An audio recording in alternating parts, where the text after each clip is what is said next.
ಬೆಳಗ್ಗೆ ಬೇಗ ಎದ್ದು ನಾನು ರೆಡಿ ಆಗಿಬಿಟ್ಟು ನಮ್ಮ ಫ್ರೆಂಡ್ ಮನೆಗೆ ಹೋಗೋಣ ಅಂತ ಇದ್ದೆ. ಆ ಟೈಮಲ್ಲಿ ಈ ಟೋಪಿ ನನಗೆ ಕಣ್ಣಿಗೆ ಬಿತ್ತು. ಸರಿ ಟ್ರೈ ಮಾಡೋಣ ಅಂತ ಹೇಳಿ ತಲೆಗೆ ಹಾಕ್ಕೊಂಡ್ರೆ ನನಗಾಗಲೇ ಇಲ್ಲ. ಇದೆ, ಇಲ್ಲೊಂದು ಸಮಸ್ಯೆ ಖಂಡಿತ ಇದೆ. ಸರಿ ಟೈಮ್ ಆಯಿತು ಅಂತ ಹೋಗ್ತಿದ್ರೆ ನನ್ನ ಫ್ರೆಂಡ್ ಒಂದು ಕೆಲಸ ಹೇಳಿದ್ದು ಅಂತ ಅಂಗಡಿ ಹತ್ರ ಹೋದೆ. ಅಲ್ಲಿ ಹೋಗ್ಬಿಟ್ಟು ಅದ್ರ ಪ್ರೈಸ್ನ ಕೇಳ್ತೀನಿ. 110 ರುಪೀಸ್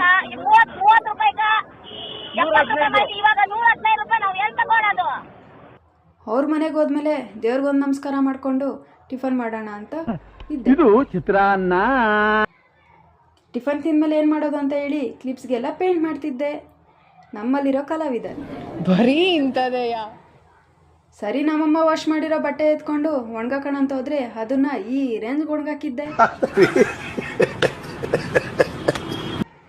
ಈ ಕ್ಲಿಪ್ಸ್ ಹಾಕಕ್ಕೆ ಹೋದ್ರೆ ನನ್ನ ಕೈಯಲ್ಲೇ ಸಿಗಾಕೊಂಡಿತ್ತು.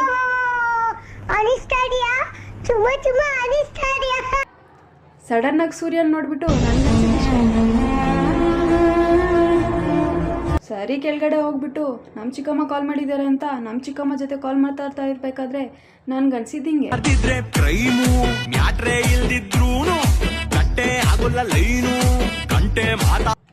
ಕಾಲ್ ಮಾತಾಡ್ಕೊಂಡು ಆಚೆಗಡೆ ಬಂದು ನೋಡ್ತೀನಿ ಈ ಹುಡುಗಿ ಒಬ್ಬೊಬ್ಳೆ ಓಡಾಡ್ತಾ ಇದ್ಲು.